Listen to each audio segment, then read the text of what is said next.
اب میں آپ کو گفتگو کا رخ تھوڑا سا موڑ کر اس آیت کریمہ کی طرف لے جاتا ہوں جس کو میں نے خطبے میں پڑھا ہے۔ اللہ تبارک و تعالیٰ نے اپنے کلام میں یہ ارشاد فرمایا، اَرَأَيْتَ مَنِ اتَّخَذَ إِلَٰهَهُ هَوَاهُ أَفَأَنْتَ تَكُونُ عَلَيْهِ وَكِيلًا۔ اللہ فرماتا ہے کہ اَرَأَيْتَ مَنِ اتَّخَذَ إِلَٰهَهُ هَوَاهُ، کہ اے محبوب صلی اللہ علیہ وسلم کیا تم نے اسے نہیں دیکھا جس نے اپنی خواہش کو معبود بنا لیا ہے، جس نے اپنی خواہش کو اپنا معبود بنا لیا ہے۔ أَفَأَنْتَ تَكُونُ عَلَيْهِ وَكِيلًا، کیا تم ان کے نگہبان بنو گے، کیا تم ان کی سفارشی بنو گے اور ان کی سفارش کرو گے؟ انسان جب خواہشات کے پیچھے بھاگتا ہے، شروع میں ایسا لگتا ہے کہ بس میں خواہش کے پیچھے بھاگ رہا ہوں یا خواہش کی تکمیل کر رہا ہوں، لیکن قرآن یہ کہتا ہے کہ جب وہ مسلسل خواہش نفسانی کے پیچھے جاتا ہے اور ہر چیز میں شریعت یا اسلام یا اپنے رب کا فرمان کو نہیں سنتا ہے بلکہ اپنی خواہش کو جب سنتا ہے تو اللہ فرماتا ہے کہ اس نے اپنی خواہش کو معبود بنا لیا ہے، کہ جو نفس کہہ رہا ہے، جو خواہش کہہ رہی ہے وہی وہ کرنا چالو کر دے رہا ہے۔ نفس نے کہا کہ شراب پیو، شراب پینے لگا۔ نفس نے کہا کہ زنا کی طرف جاؤ، ادھر چلا گیا۔ نفس نے دل میں یہ خیال ڈالا، خواہش نے یہ کہا کہ تم گناہ کے کام کرو، جوا کھیلو، فلاں فلاں کام کرو، یہ کرنے لگا۔ قرآن کہتا ہے کہ اس نے اپنی خواہش کو اپنا معبود بنا لیا۔ أَفَأَنْتَ تَكُونُ عَلَيْهِ وَكِيلًا، تو اے محبوب کیا تم ان کی سفارش کرنے والے ہو جنہوں نے اپنی خواہش کو معبود بنا لیا؟ أَمْ تَحْسَبُ أَنَّ أَكْثَرَهُمْ يَسْمَعُونَ أَوْ يَعْقِلُونَ، تمہیں یہ لگتا ہے کہ یہ سنتے ہیں اور جانتے ہیں، حالانکہ قرآن یہ کہتا ہے کہ انہم الا کالانعام، کہ یہ نہیں ہے مگر چوپایوں کی طرح، یعنی یہ تو جانوروں کی طرح ہے، ان کا حال تو جانوروں جیسا ہو گیا کہ یہ خواہش کے پیچھے بھاگنے لگے، نفسانی خواہشات کے پیچھے چلے گئے، اس کو اپنا معبود بنا لیا۔ آپ کو یہ لگ رہا ہے کہ یہ سن رہے ہیں، جان رہے ہیں، سمجھ رہے ہیں، لیکن ایسا نہیں ہے، یہ تو جانوروں کی طرح ہو چکے ہیں، خواہش کے پیچھے بھاگ بھاگ کر، ہر چیز میں خواہش، ہر چیز میں نفس۔ تو جانور جس طرح خود کو آزاد سمجھتے ہیں، غیر مکلف ہے، یعنی انہیں نماز نہیں پڑھنا ہوتا، جانوروں کو حساب کتاب کا معاملہ نہیں ہے قیامت میں، اور ان کے اوپر کسی چیز کی انہیں پابند نہیں کرا گیا ہے، انہیں کسی چیز کا پابند نہیں بنایا گیا ہے، تو انسان بھی کبھی کبھی یہ سوچ لیتا ہے خواہش کے پیچھے بھاگ کر کہ ہمیں بھی بالکل آزاد رہنا۔ نماز چھوڑنا اسے ایسا لگتا ہے کہ نماز میں پڑھوں گا تو یہ قید پن ہے، ہمیں قید کر رہا ہے۔ انسان کو کبھی ایسا لگتا ہے، اور خاتون کی شکل میں وہ انسان اگر ہوتا ہے، یعنی لڑکی اور خاتون ہوتی تو اسے یہ لگتا ہے کہ میں پردہ کروں گی تو یہ میں قید ہو رہی ہوں، مجھے آزادی چاہیے۔ آزادی سمجھتے ہیں اسے کہ اپنے من میں جو چیز آئے اسے کر لیں، یہی آزادی ہے، جبکہ یہ حقیقت نہیں ہے، یہ آزادی نہیں ہے کہ جب دل میں آیا جو آیا کر گیا۔ دل میں آیا کہ نماز نہیں پڑھو، اپنے حساب سے مؤذن صاحب نے اذان دی، ہمیں نماز نہیں پڑھنا، ہم سو جانا ہے، دل میں یہ خیال آیا اور سوچتے ہیں کہ یہ آزادی ہے، جبکہ یہ آزادی نہیں ہے۔ دل میں خیال آیا کہ جیسا ہو رہا ہے، جیسا دل کر رہا ہے، جیسی خواہش ہو رہی ہے ویسے کپڑے میں پہنوں، پردے اور حجاب کی کیا ضرورت ہے، یہ تو قید ہے، یہ ہمیں بندھنوں میں باندھا جا رہا ہے، یہ قید پن ہے، ہمیں آزادی چاہیے، اور وہ پھر نیم برہنہ ہو جاتی ہے۔ یعنی کہ انسان بھی جانوروں جیسا خود کو سمجھنا چاہتا ہے، جانوروں جیسا بنا لیتا ہے کہ جانور جس طرح ہر قسم کی شرائط اور ہر قسم کی پابندیوں سے آزاد ہیں، انسان کو لگتا ہے کہ ہم بھی ساری چیزوں سے آزاد ہو جائیں، یہی اصل زندگی ہے۔ اور نماز، روزے، احکام اسلام، شریعت کے احکام، یہ انہیں پابندی یا پھر بوجھ تصور ہوتا ہے، جبکہ ایسا نہیں ہے۔ آگے اللہ فرماتا ہے کہ یہ جانوروں کی طرح ہے، بل ہم اضل، جانور کی طرح بھی نہیں بلکہ اس سے بھی بدتر ہے۔ اللہ قرآن میں کیا فرماتا ہے؟ جانور کی طرح نہیں بلکہ یہ اس سے بھی بدتر ہے۔ اس چیز کو سمجھنے کی کوشش کریں، جانور سے بھی بدتر کہا گیا ہے انسان کو۔ کیوں؟ جب انسان نفسانی خواہش کو پوجنے لگتا ہے، اسی کے پیچھے بھاگنے لگتا ہے اور اسے اپنا معبود بنا لیتا ہے کہ جو خواہش کہہ رہی ہے وہ کر رہا ہے، جانور کی طرح نہیں بلکہ اس سے بھی بدتر آگے جا کر کہہ دیا گیا، وہ اس لیے کہ جانوروں کے اندر اللہ تعالیٰ نے خواہش رکھی ہے، اس کے باوجود عقل ان کے پاس عقل سلیم نہیں ہے۔ انسان کو اللہ تعالیٰ نے عقل سلیم دیا، اللہ تعالیٰ نے سوچنے سمجھنے اور ترقی پذیر اس کے لیے عقل دی ہے کہ انسان عقل استعمال کر کے آج کہاں سے کہاں پہنچ گیا، اسے عقل دی، سمجھ دی، سوجھ بوجھ دی۔ جانور کے اندر وہ نہیں ہے، لیکن اس کے باوجود جانور کے سامنے اگر غلیظ چیز دے دی جائے کھانے کے لیے تو وہ نہیں کھاتا ہے۔ وہ جانور کھاتا ہوا نظر نہیں آئے گا، وہ پیچھے ہٹے گا اور وہ ہری ہری گھاس کے تلاش میں رہے گا۔ تو جانور ہو کر اس کے اندر اس قدر عقل نہ ہے، نہیں ہے، اس کے باوجود وہ ہر چیز نہیں کھاتا ہے، جہاں گندگی ہوتی ہے اسے چھوڑ دیتا ہے اور صاف و شفاف چیز کو کھاتا ہے، ہری گھاس طلب کرتا ہے۔ اور انسان جب خواہش کے پیچھے بھاگنے لگتا ہے، نفسانی خواہش کو ہی سب کچھ سمجھ لیتا ہے، تو پھر کیا ہوتا ہے؟ شراب پینے کی بات آتی ہے تو شراب پی لیتا ہے۔ شراب دیکھا، نفس نے کہا کہ شراب پیو، جا کر پی لیتا ہے۔ یہ بھی نہیں سوچتا ہے کہ مجھے اللہ تعالیٰ نے انسان بنایا ہے، عقل سلیم دی۔ قرآن میں اللہ تعالیٰ نے صاف انداز میں تفصیل کے ساتھ شراب کی نحوستوں کو بیان کیا، شراب کی خرابیوں کو بیان کیا، شراب کی برائیوں کو بیان کیا۔ اس کے باوجود یہ انسان اگر اس کے دل میں نفسانی خواہش نے یہ آواز دی کہ چلو شراب کے اڈے کی طرف چلے، بھاگا دوڑ کر پی لیا، تو یہ جانور سے بدتر ہوا کہ نہیں؟ کہ جانور جس کے اندر عقل بھی نہیں ہے، جس کے اندر عقل سلیم نہیں ہے، اتنی سمجھنے کی طاقت نہیں ہے، اس کے باوجود وہ غلیظ چیز نہیں کھاتا ہے۔ اور انسان جس کے پاس عقل بھی ہے، سوجھ بوجھ بھی ہے، قرآن بھی ہے، نبی کا فرمان بھی ہے، احادیث نبویہ ہے، اسلاف کرام اولیاء کرام کی زندگی اس کے سامنے ہے، اس کے باوجود یہ حرام چیزوں کی طرف چلا جاتا ہے، اس کے باوجود یہ حرام چیزوں کی طرف چلا جاتا ہے۔ اسی لیے قرآن نے وہاں پر جانور سے بھی بدتر کہا، جانور سے بدتر کہا قرآن، کہ جانور سے بھی یہ نیچے جا چکے ہیں، جانور سے بھی یہ نچلی سطح میں جا چکے ہیں، کیونکہ انہیں تو اللہ تعالیٰ نے بڑا مقام دیا تھا۔ لقد کرمنا بنی آدم کا تاج پہنا ہے کہ انسانوں تمہارا مقام بہت بلند ہے۔ سمندر کی طغیانی پر اگر حکومت ہوگی تو انسانوں کی حکومت ہوگی، چاند پر اگر کمندے کوئی ڈالیں گے تو وہ انسان ہوں گے، چرند پرند حیوانات جمادات اور تمام مخلوق میں سب سے اشرف، سب سے اعلیٰ بہتر بنایا تو اشرف المخلوقات انسان کو بنایا۔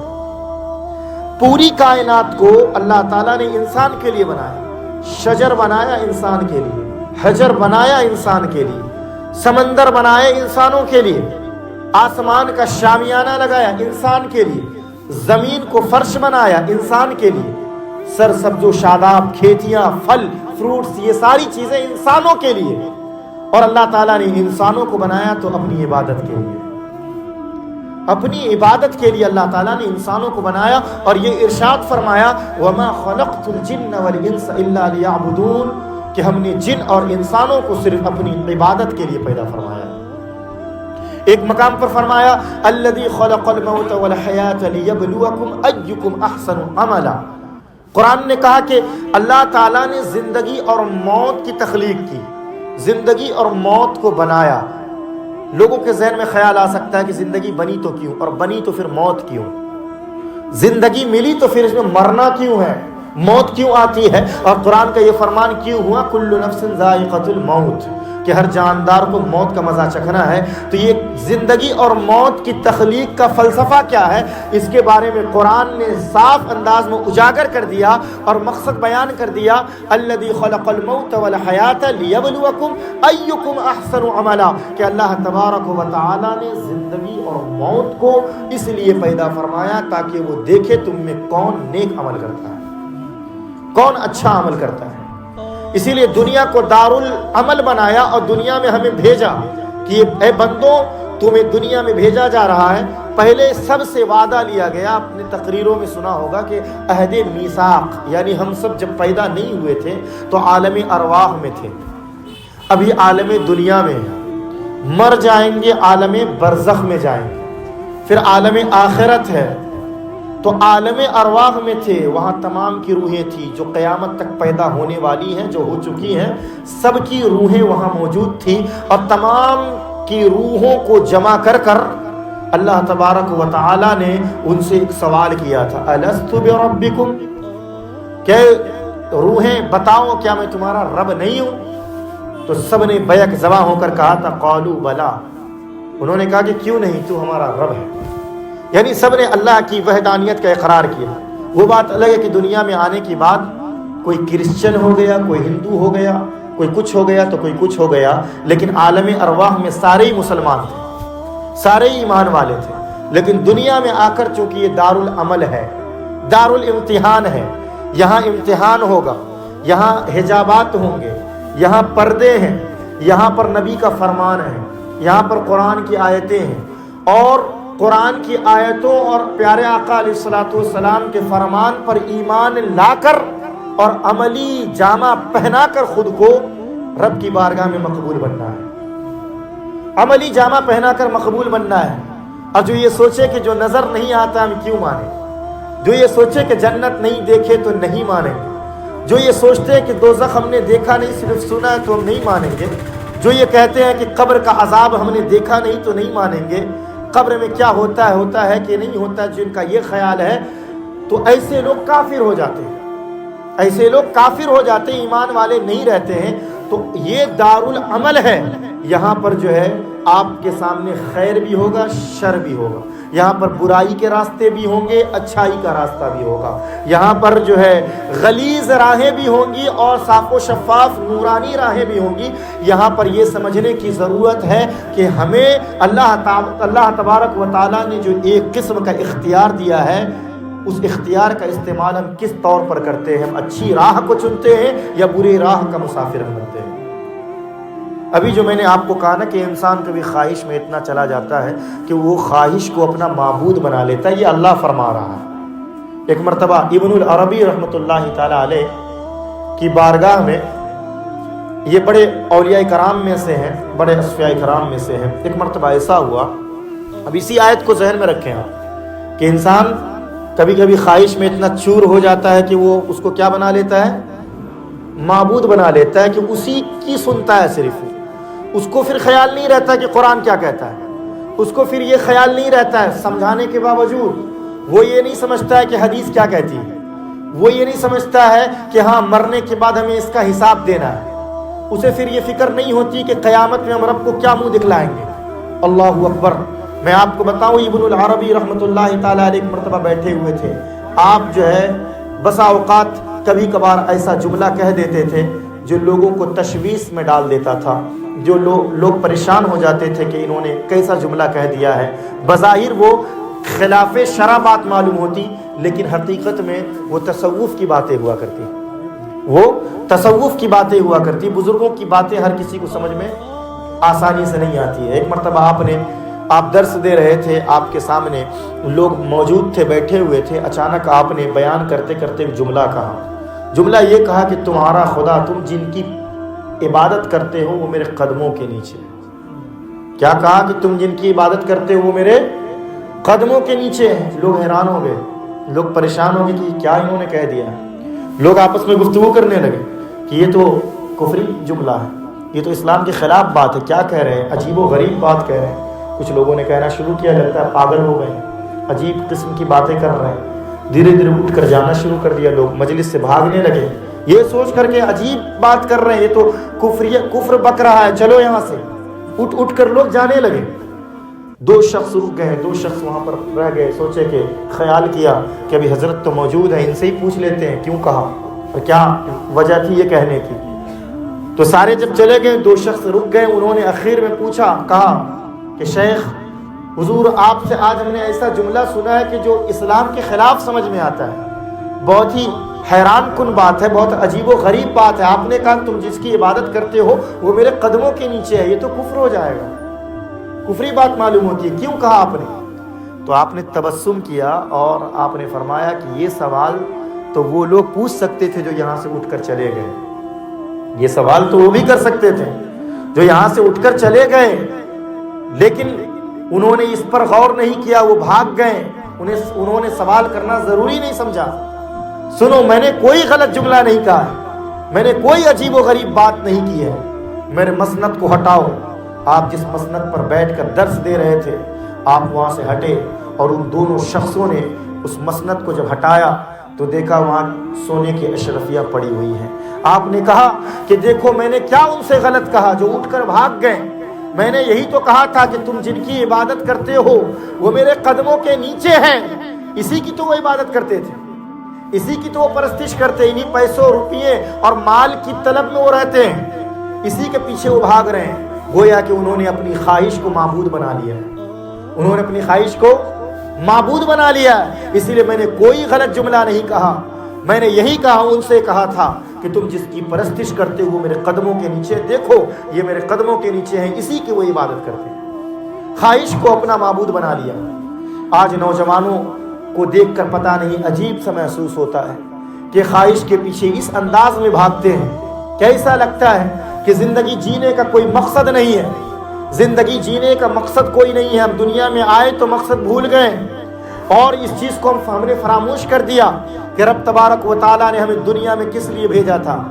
کیا مقصد دنیا میں یہی ہے کہ انسان کھائے پیے اور شادی بیاہ کرے، اپنے من کے حساب سے زندگی گزارے اور اس کے بعد مر جائے؟ کیا یہی اصل زندگی ہے کہ جانوروں کی طرح زندگی گزاریں؟ جانور دیکھتے ہوں گے آپ سڑکوں میں وہ جوڑا کھاتے ہیں، سڑکوں میں وہ جوڑا کھاتے ہوئے نظر آتے ہیں۔ آج انسان بھی خواہش میں اس قدر ڈوب رہا ہے کہ وہ اس قدر برائیوں میں ملوث ہوتا جا رہا ہے کہ بے حیائی فیشن بن چکی ہے، بد کرداری یہ فیشن ہے۔ آج اگر کوئی خاتون اگر حجاب میں ہوتی ہے تو لوگ سمجھتے ہیں کہ یہ پرانے خیالات کی عورت ہے، یہ پرانے خیالات کی خاتون ہے۔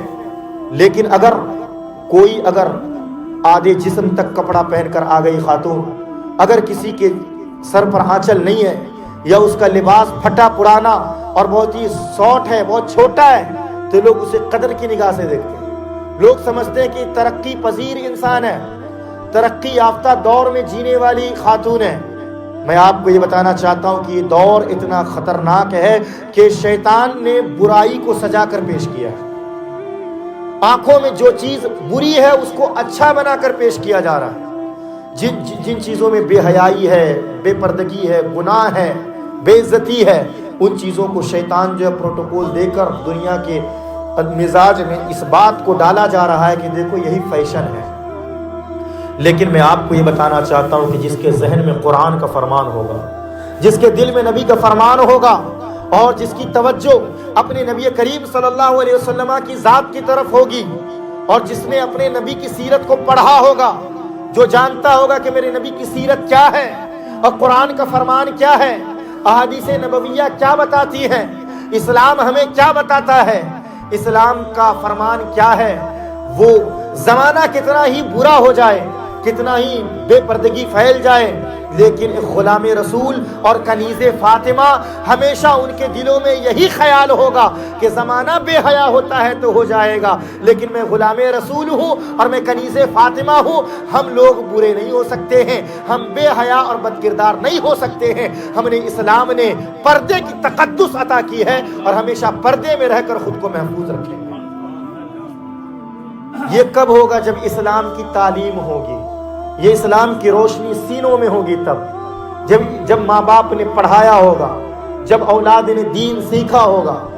جب دین نہیں ہوگا، قرآن کی روشنی نہیں ہوگی، حدیث نبوی کی روشنی نہیں ہوگی، اسلاف کرام کی زندگی کیا تھی ان کی ہسٹری معلوم نہیں ہوگی، نبی کریم صلی اللہ علیہ وسلم کی ذات معلوم اور آپ کی سیرت معلوم نہیں ہوگی، تو پھر انسان جو ہے نیک لوگوں کو چڑھاتا ہوا نظر آئے گا، انہیں یہ سمجھتا ہوا نظر آئے گا کہ یہ پرانے خیالات کے، یہ بہت دقیانوسی سوچ والے ہیں۔ اچھا انسان، ترقی یافتہ انسان وہی ہے کہ جو برائی جتنا زیادہ فیشن کرے، جتنا زیادہ خود کو بے پردہ کر دے، بے حیا ہو جائے، وہ اتنا زیادہ اچھا۔ آقا علیہ الصلوۃ والسلام نے حیا کے حوالے سے کیا ارشاد فرمایا کہ جس کے اندر سے حیا ختم ہو جائے پھر جو چاہے وہ کرے، پھر جو چاہے وہ کرے۔ مطلب یہ نہیں کہ اجازت دے رہے ہیں کہ وہ کر لے، بتانا یہ مقصد ہے کہ جس کے اندر سے حیا ہی چلی جائے تو پھر اب بچا کیا اس کے اندر، پھر اب جو چاہے وہ کرے۔ اس کے اندر تو اصل چیز ایک خاتون کے اندر اور عورتوں کے اندر سب سے بڑی چیز اور مردوں کے لیے بھی سب سے قیمتی چیز جو وہ حیا ہے. اب حیا کی دولت ہی چلی جائے، حیا کی نعمت ہی چلی جائے، پھر تو وہ بے حیا ہو گیا. اب جو چاہے وہ کرے، پھر اس کے دل میں جو چاہے وہ کرتا ہے. تو یہ حیا کی بہت ہی اہمیت ہے. آج شادیوں کا مزاج دیکھیں ایسا ہو گیا کہ نکاحوں کی مجلسوں میں اب جب جائیں گے، مؤذن صاحب جاتے ہیں ہمارے ساتھ یہ ملاحظہ کرتے ہیں، دیکھنے میں ایسا لگتا ہے کہ مسلمانوں کا نکاح نہیں ہے بلکہ غیر مسلموں کا نکاح میں آ گئے. اور حیرت اور افسوس اور المیہ کی بات یہ ہے کہ جس کے پاس جو اگر غریب ہوتا ہے تو غریب ہے، اور جیسے ہی مالدار ہو جاتا ہے پھر اسلام ہی بھول جاتا ہے، پھر وہ دین ہی بھول جاتا ہے کہ ہمیں نکاح کس طرح کرنا ہے، وہ بھول جاتا ہے. پھر وہ ڈرامے اور سیریلز کا اس کے اوپر بھوت آ جاتا ہے. وہ ہر چیز میں اب جو ہے مغربی کلچر اور جو باہر ممالک کے جو ہے ادر کنٹری کا کلچر اپنے اوپر مغربی تہذیب کو اپنے ذہن اور فکر پر مسلط کرتے ہوئے نظر آتے ہیں. پھر اب ہر چیز کریں گے تو انگریز کے طریقے کے مطابق. اب اسلام بھول گیا کیونکہ پیسہ ہے، کیونکہ مال ہے، دولت ہے. اے میرے عزیزو، اللہ کے بندو، ذرا خوف کرو اللہ کا. اگر اللہ تبارک و تعالیٰ نے مال دیا ہے، دولت دی ہے، تو وہاں پر یہ سمجھنا ہے کہ یہ دولت دینے والی ذات میرے رب کی ذات ہے. اگر میں کچھ بھی کروں گا تو رب کے فرمان کے مطابق مجھے کرنا. یہ نہیں کہ دولت آئی تو دین بھول گئے، دولت آئی تو اسلام بھول گئے. اب جو ہے اب اسے جو ہے دنیا کی سوچ اس کے اوپر غالب آ گئی. بہت کم ہی لوگ ایسے ہوتے ہیں کہ مالدار بھی بہت زیادہ ہے اور دین بھی سلامت ہے، اسلام بھی سلامت ہے. یہ بہت کم ملیں گے آپ کو. نہیں تو آپ نظر دوڑا لیں، جو بڑے مالدار ہو گئے تو دین پیچھے چھوٹ گیا، اور ان کے پاس ایسا لگتا ہے کہ یہ شاید کے نام کے صرف مسلمان ہیں، بلکہ ان کا کام جو ہے سب وہ غیر مسلموں والا ہے، مغربی تہذیب والا ہے. یاد رکھیں، آج قوم مسلم کی جو تباہی ہے نا، بربادی، یہ اسی وجہ سے ہے کہ ہم نے اپنی خواہشات کو معبود بنا لیا. دل میں جو خواہش آتی ہے وہ کرتے ہیں. نوجوانوں کو دیکھنے میں یہ محسوس ہوتا ہے کہ موبائل اور دوسری چیزوں کا نشہ اتنا زیادہ ذہن اور فکر پہ آ چکا ہے کہ انہیں کچھ بھی خیال نہیں ہے. ایسا لگتا ہے ایڈکٹ ہو چکے ہیں، ایڈکشن آ چکا ہے ان کے اندر، نشہ، کہ ایسا گم ہو گئے ہیں کہ انہیں کچھ خیال نہیں ہے کہ وہ کہاں جا رہے ہیں، کیا کھا رہے ہیں، کیا پی رہے ہیں، کون سا دن ہے، کپڑے اچھے ہیں کہ نہیں ہیں، ہماری تہذیب کیا ہے، ہمارے بات کرنے کا طریقہ کیا ہے، ہماری زندگی کا کوئی گول اور مقصد ہے کہ نہیں. کچھ بھی اسے خبر نہیں. معلوم ہے تو بس یہ معلوم ہے کہ موبائل چلانا ہے، نشہ کرنا ہے، گھومنا ہے، پھرنا ہے، اور چوراہوں پر بیٹھ کر اپنے قیمتی وقت کو ضائع کرنا ہے. میں یہ کہنا چاہتا ہوں میرے عزیزوں، نوجوانوں، ذرا غور کرو. قیامت میں آقا علیہ الصلوۃ والسلام فرماتے ہیں، بروز حشر جب قیامت قائم ہوگی، اللہ تبارک و تعالی جب تمام انسانوں کو جمع فرمائے گا تو تمام انسانوں کو اپنی بارگاہ میں کھڑا کر دے گا. انسان کو اپنی بارگاہ میں کھڑا کر دے گا، اور جب تک 5 سوال نہ پوچھ لے اپنے سامنے سے ہٹنے نہیں دے گا. اللہ پوچھے گا کہ ہم نے تجھے جوانی جیسی قیمتی دولت دی تھی، کہاں خرچ کر کر آئے ہو. تو اب نوجوانوں کو سوچنے کی ضرورت ہے کہ ہم جو جوانی ہمارے پاس ہے، جوانی اتنی قیمتی ہے کہ جوانی میں دیکھیں محمد بن قاسم آئے تھے ہندوستان، 18-19 سالہ وہ نوجوان، 18-19 سال. آج کا نوجوان تو 20-20 سال، 25-25 سال کا ہونے کے باوجود نشہ کرتا ہوا نظر آتا ہے، گناہوں میں جاتا ہوا نظر آتا ہے، اس کا کوئی مقصد نظر نہیں آتا ہے. لیکن محمد بن قاسم ہندوستان کی تاریخ کو اٹھا کر دیکھیں، 18-19 سال کی حالت میں وہ نوجوان ہندوستان آیا تھا. لیکن ہندوستان آیا تو اپنے اخلاق کے جادو سے، نبی کی سیرت کے جلوے سے اس نے پورے ہندوستان کو فتح کر لیا تھا. وہ نوجوان 18-19 سالہ نوجوان. آج کا نوجوان اس کو اپنا مقصد نہیں معلوم ہے، اسے اپنی تعلیم کا پتہ نہیں ہے کہ کیا پڑھنا ہے کیا نہیں پڑھنا ہے. اگر اسکول کالج میں پڑھ بھی رہا ہے تو بس ایک فارمیلٹی کے طور پر کہ ہاں جا رہے ہیں. لیکن ایک مقصد جو ہوتا ہے کہ ہاں مجھے ایجوکیشن حاصل کرنا ہے، دین حاصل کرنا ہے یا تعلیم حاصل کرنا ہے، مجھے قوم و ملت کے لیے ایک بہترین سرمایہ بننا ہے. ماں باپ جنہوں نے خون پسینہ ایک کر کے مجھے پڑھایا ہے اور پڑھا رہے ہیں اور میری تمام ذمہ داریوں کو اٹھایا ہے، میں ان کے لیے اچھی سی نوکری، اچھا سا کام اور اپنے پیروں پر کھڑے ہو کر میں دکھلاؤں گا اور بڑھاپے کے لیے ان کا سہارا بنوں گا. ایسی سوچ بہت کم ہی نوجوانوں کے اندر پائی جاتی ہے. بہت کم نوجوان آپ کو ملیں گے جو اس سوچ کے ساتھ جی رہے ہیں. نہیں تو اسکول کالج اگر جا بھی رہے ہیں تو مقصد نہیں ہے، کوئی فارمیلٹی ہے کہ داخلہ ہے، ایڈمیشن ہے، ایک تعلیمی پیریڈ چل رہا ہے تو اس کو اور جہاں کچھ تھوڑا سا مزاج گڑبڑایا تو اسکول بند ہو گیا، پھر کالج چھوٹ گیا، یونیورسٹی چھوٹ گئی، اس کے بعد کیا ہے پھر کہیں چھوٹی سی دکان لگا کر ہم اس میں بیٹھ گئے، یا کہیں ہم کچھ کام کرنے لگے، چھوٹا موٹا سا کام۔ یہی ہماری مسلم قوم کی حالت ہو چکی ہے۔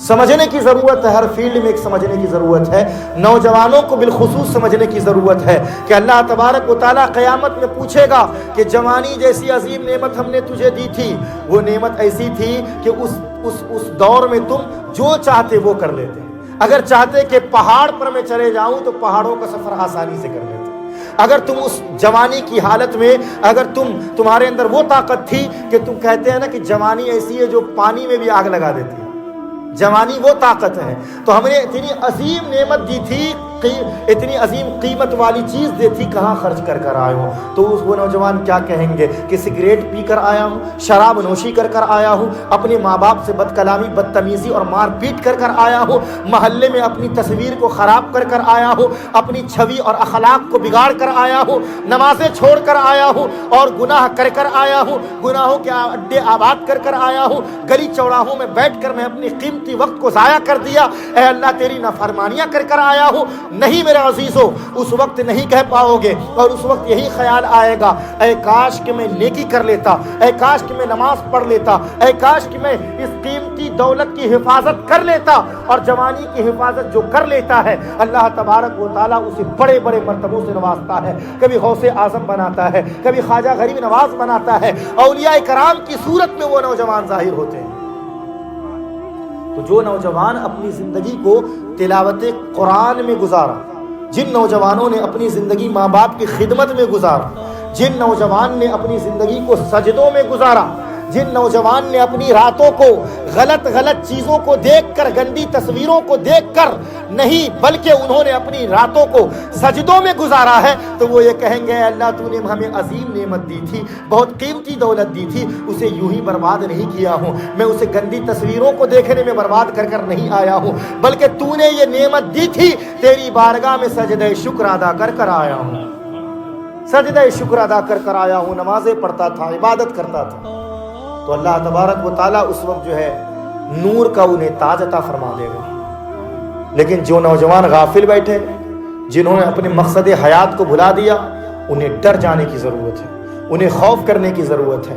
جن کا کوئی مقصد نہیں ہوتا ہے، ان کا وجود ختم ہو جاتا ہے۔ جن قوموں کا کوئی ٹارگٹ نہیں ہوتا، وہ قوم مٹ جاتی ہے۔ جن قوموں میں بربادی آ جاتی، بے حیائی آتی ہے، اللہ تعالیٰ اس قوم کو ذلیل کر دیتا ہے۔ جس قوم کے لوگ حدود اللہ کو کراس کرنے لگتے ہیں، لیمٹس آف اسلام کو کراس کرنے لگتے ہیں، تو اللہ تبارک و تعالیٰ اس قوم کو ذلیل کر دیتا ہے۔ آج ہر قسم کی بے حیائی، فحاشی، برائی ہماری قوم میں بدقسمتی سے پائی جا رہی ہے، اور اسے ختم کرنے کے لیے ایسا نہیں کہ ہم ایک دوسرے پر صرف تنقید کریں، ایک دوسرے کی ٹانگیں کھینچیں۔ ہمارے اندر یہ چیزیں زیادہ ہیں کہ اگر آپ ترقی کر رہے ہیں تو میں آپ کے پیچھے پڑ گیا، ارے مجھے تو اپنے پیچھے پڑنا چاہیے کہ میں کیا کروں، میں اپنے پیچھے پڑوں گا تو شاید میری اصلاح ہو جائے گی، میں اپنے اوپر توجہ دوں گا تو مجھے اپنی خامیاں نظر آئیں گی، میں اپنے اوپر غور کروں گا تو میرے اندر کی خامیاں اجاگر ہوں گی، اور مجھے یہ خیال آئے گا مجھے بہتر ہونا چاہیے۔ لیکن میں دوسرے کی ٹانگ کھینچنے میں لگ جاؤں گا، دوسرے کے اندر عیب جوئی میں لگ جاؤں گا، اور دوسرے کی چیزوں کو میں دیکھنے لگوں گا۔ بزرگوں نے تو کہا کہ تم دوسروں کی اچھائی کو دیکھو اور اپناؤ، اور برائی کو تم اس میں غور نہ کرو، برائی ڈھونڈو نہیں۔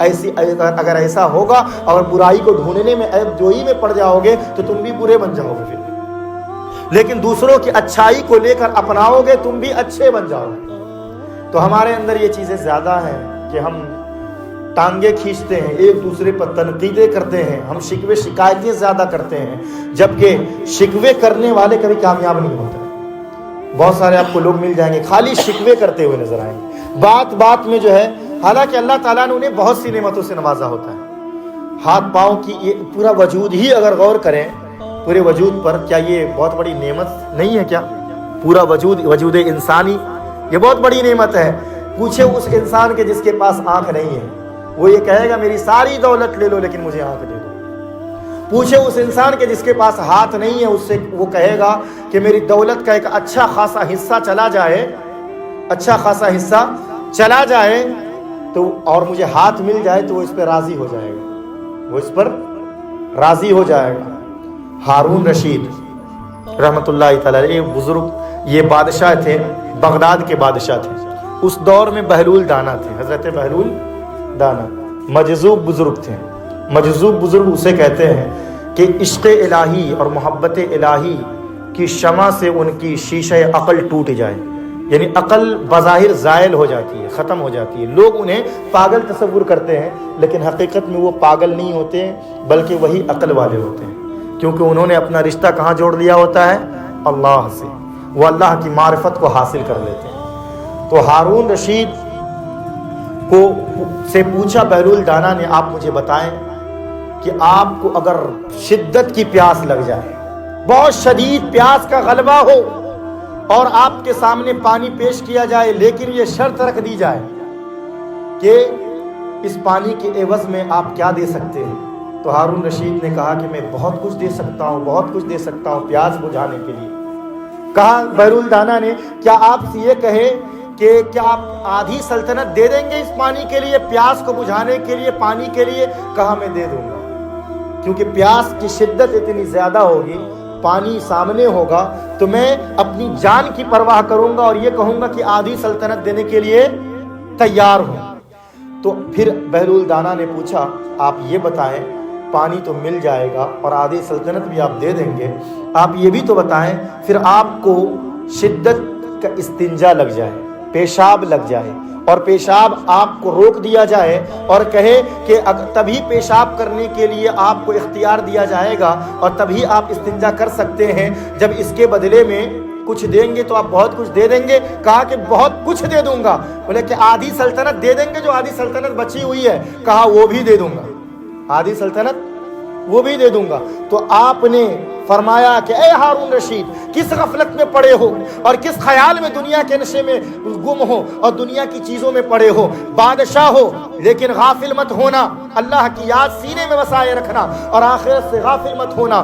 زندگی کی اہمیت بس اتنی ہے کہ ایک گھونٹ پانی اور ایک قطرہ شراب، ایک قطرہ پیشاب، اسی میں تمہاری زندگی اور پوری تمہاری سلطنت اسی پر منحصر ہے۔ یعنی ایک گلاس پانی اور تمہارے پیشاب کے قطرے کے برابر ہی پوری تمہاری سلطنت ہے کہ اس کے عوض تم پوری سلطنت دے سکتے ہو، پوری سلطنت تم دینے کے لیے تیار ہو۔ پھر تمہیں غفلت کرنے کی ضرورت نہیں ہے، غافل مت ہونا، اللہ کو یاد کرتے رہنا اور ہمیشہ فکر آخرت میں لگے رہنا۔ یہ اس طرح اصلاح کی گئی، اس طرح آپ کو بتایا گیا، لیکن آج ہم غور نہیں کرتے ہیں، فکر نہیں کرتے ہیں۔ اسی طرح ایک اور مجذوب بزرگ تھے، ایک اور مجذوب بزرگ تھے، ان کو لوگوں نے دیکھا کہ بازار میں رو رہے ہیں۔ کیا کر رہے ہیں؟ بازار میں رو رہے ہیں، بازار میں کھڑے ہیں، رو رہے ہیں اور کچھ نہ کچھ کہہ رہے ہیں، مجذوب ہے نا۔ تو لوگ، ایک شخص نے دیکھا کہ پوچھا، بابا کیوں رو رہے ہو آپ؟ کیوں رو رہے ہیں؟ کیا ہو گیا؟ کس نے رلایا آپ کو؟ تو کہا کہ میں ان لوگوں پر رو رہا ہوں جو یہ آج آ رہے ہیں نا، ادھر سے گزر رہے ہیں، ان لوگوں پر مجھے رونا آ رہا ہے۔ کیوں رونا آ رہا ہے بتائیں؟ تو کہا کہ اس لیے رونا آ رہا ہے کہ میں آج ان کی اور ان سے رب کی صلح کرانے میں لگا ہوا ہوں، لیکن یہ مانتے ہی نہیں ہیں۔ کون؟ جو بازار میں چل رہے ہیں، جو لوگ انسان ہیں، یہ نہیں مانتے ہیں۔ میں کہہ رہا ہوں کہ آج تم اپنے رب سے اپنا رشتہ جوڑو، رب قدیر تمہارے تمام گناہوں کو معاف کر دے گا۔ آج وہ رب تمہارے لیے آسانی سے مان جائے گا، لیکن یہ مانتے ہی نہیں۔ اسی لیے مجھے ان کی حالت پر رونا آتا ہے، ان کی حالت کو دیکھ کر میں رو رہا ہوں کہ انہیں میں سمجھا رہا ہوں کہ آج تمہاری میں صلح کرا رہا ہوں رب سے، رب کی طرف آ جاؤ، لیکن یہ نہیں آ رہے ہیں۔ آج رب تمہارا آسانی سے مان جائے گا، ایک مرتبہ صدق دل سے آؤ گے، رب قدیر فرمائے گا میری رحمتیں تمہیں اپنے قریب لینے کے لیے تیار ہو جائیں گی، لیکن یہ نہیں آتے ہیں، نہیں مانتے ہیں۔ اسی لیے مجھے ان پر رونا آ رہا ہے۔ کچھ عرصہ گزر گیا، اسی بزرگ کو دیکھا کہ قبرستان میں رو رہے ہیں۔ کہاں رو رہے ہیں اب؟ قبرستان میں۔ تو دیکھ، اسی شخص نے دیکھا، کہا کہ ارے بابا آپ کا معاملہ بہت عجیب ہے، کبھی بازار میں روتے ہیں، کبھی قبرستان میں روتے ہیں۔ وہ اب کس چیز نے رلا دیا؟ اب کیوں رو رہے ہیں آپ؟ کل تو اسی لیے رو رہے تھے کہ وہ نہیں مان رہے تھے، صلح کرا رہے تھے، آج قبرستان میں بیٹھے کیوں رو رہے ہو؟ تو اس بزرگ نے بہت ہی بہترین اور تاریخی جواب دیا، اور اسی کو آپ کو سمجھنا ہے۔ اس بزرگ نے کہا کہ آج بھی میں وہی کام کر رہا ہوں، آج بھی میں صلح کرا رہا ہوں، آج بھی میں ان سے ان کی اور ان کے رب سے صلح کرا رہا ہوں. آج یہ مان گئے ہیں لیکن ان کا رب نہیں مان رہا. آج یہ مان گئے ہیں قبر میں جانے کے بعد, جب اپنی آنکھوں سے ساری چیزیں دیکھ لیا انہوں نے, تو اب یہ ماننے کے لیے تیار ہیں, لیکن ان کا رب آج نہیں مان رہا ہے, کیونکہ انتقال کر گئے نا وہ لوگ. آنکھوں سے حجاب اٹھ گیا, دنیا میں ہے یہی دارالعمل ہے, یہاں توبہ قبول ہوگی. مرنے کے بعد کوئی توبہ نہیں, مرنے کے بعد کوئی جو ہے پچھتاوے کا کوئی فائدہ نہیں ہے, مرنے کے بعد کوئی افسوس فائدہ دینے والا نہیں ہے, مرنے کے بعد کوئی چیز کام نہیں آنے والی ہے. زندگی میں رہتے ہوئے اپنے آپ کو توبہ کر کے رب کی بارگاہ کی طرف لے جائیں, رب کی بارگاہ سے جوڑیں. کہا کہ آج یہ مان گئے, آج انہوں نے دیکھا کہ ہاں رب کا فرمان صحیح تھا, جنت ہے, دوزخ بھی ہے, قبر کا عذاب بھی ہے, ساری چیزیں ہیں. آج یہ مان چکے ہیں لیکن ان کا رب نہیں مان رہا ہے. میرے اعلیٰ حضرت نے کہا اگرچہ یہ گستاخوں کے لیے بھی بولا جاتا ہے, لیکن یہاں پر غافل مسلمانوں کے لیے بھی یہ شعر بولا جاتا ہے, آج لے ان کی پناہ, آج مدد مانگ ان سے, کل نہ مانیں گے قیامت میں اگر تو مان گیا. یعنی آج اگر آپ مانیں گے وہ رب بھی مان جائے گا. آج دیکھیں اتنی راتیں ہمیں ملتی ہیں, اتنی عظیم عظیم برکتوں والا ہمیں دن اللہ تعالیٰ عطا فرماتا ہے, اور اس میں پکار پکار کر رب کی رحمت یہ کہتی ہے کہ میں انتظار میں ہوں, آؤ اے بندے میں تمہیں اپنی عطاؤں سے سرفراز کروں. اے اللہ تعالیٰ فرماتا ہے بندے آؤ میری بارگاہ کی طرف, مانگو میں تمہیں عطا کروں, اب بخشش کی دعا کرو میں تمہاری دعا کو قبول کروں گا. کتنی ہی بڑے گنہگار ہوگے لیکن توبہ کر لو گے میں تجھے معاف کر دوں گا اور اعلیٰ بنا دوں گا, اشرف بنا دوں گا. تو آج تو اللہ تعالیٰ اتنی نعمتوں سے سرفراز کر رہا ہے, تو اسی لیے ان چیزوں کو سمجھنے کی ضرورت ہے, بالخصوص ہمارے نوجوانوں کو, کہ آج اگر آپ نے یوں ہی غفلت میں زندگی گزار دی اور راتیں گزر رہی ہیں, دن گزر رہا ہے, آپ کو لگ رہا ہے کہ آپ بڑے ہو رہے ہیں, آپ کو ایسا لگ رہا ہے کہ آپ کی عمر جو ہے آگے جا رہی ہے اور آپ چھوٹے سے بڑے ہو رہے ہیں, لیکن حقیقت کی عینک سے اور حقیقت کی نگاہوں سے اگر دیکھیں گے تو آپ ہر ایک دن آخرت سے قریب ہو رہے ہیں. ہر ایک دن آپ کی زندگی ختم ہو رہی ہے, ہر ایک دن ہر ایک رات آپ کی زندگی کے پیریڈ کو, وقت کو کم کر رہا ہے. ہر ایک دن جو ہے آپ کی زندگی سے ایک دن کو ختم کر رہا ہے اور آخرت کے قریب کر رہا ہے, اور اسی آخرت میں آپ کو رب کو منہ دکھانا ہے, اسی لیے اس کی تیاری میں لگ جائیں. اللہ تعالیٰ نے اتنی چیزوں سے نوازا, رمضان کی نعمت عطا کی کہ رمضان میں تم عبادت کرو, عبادت میں ثواب بھی بڑھا دیا. شب برات عطا کی کہ اور راتوں میں تو رب کا فیضان ہوتا ہی ہے, یوں تو جب بھی بندہ آئے اللہ تعالیٰ اسے اپنی بارگاہ میں قبول کر لے گا, لیکن اللہ تعالیٰ نے بندوں کے جذبے کو بیدار کرنے کے لیے, اپنی رحمتوں سے کی آگاہی کے لیے کہ دیکھو تمہارا رب کسی خاص وقتوں میں رحمت کا دریا بہاتا ہے, آؤ اس دریے میں تم چھلانگ لگاؤ اور اپنی پورے گناہوں کو مٹا لو اور صاف ہو جاؤ, شفاف ہو جاؤ, تمہاری زندگی بہتر ہو جائے گی. اس کے باوجود ایسا بھی دیکھا جاتا ہے شب برات میں بھی, اتنی عظیم رات میں بھی بہت سارے لوگ جو ہے بائک رائڈنگ میں زندگی گزار دیتے ہیں, اس رات کو گزار دیتے ہیں, یوں ہی ادھر ادھر گھوم کر گزار دیتے ہیں. سوچے ایک طرف رب کی رحمت پکار رہی ہے کہ مانگو میں تمہیں عطا کروں گا, اللہ تعالیٰ پکار رہا ہوتا ہے کہ آؤ میری بارگاہ میں مانگو, جو مانگو گے میں تمہیں عطا کروں گا, اور دوسری طرف بندہ جو ہے ادھر ادھر گھومنے میں پھرنے میں اپنے وقت کو ضائع کرتا ہوا نظر آتا ہے. غور کرنے کی چیز ہے کہ نہیں, بہت بڑا مقام افسوس ہے کہ نہیں. اور وہی انسان جب انتقال کر جائے گا ایک سبحان اللہ تک نہیں بول سکتا, ایک الحمدللہ تک نہیں بول سکتا. وہ تو چاہے گا کہ کہیں, کیونکہ ساری چیزیں آنکھ سے دیکھ رہا ہوگا.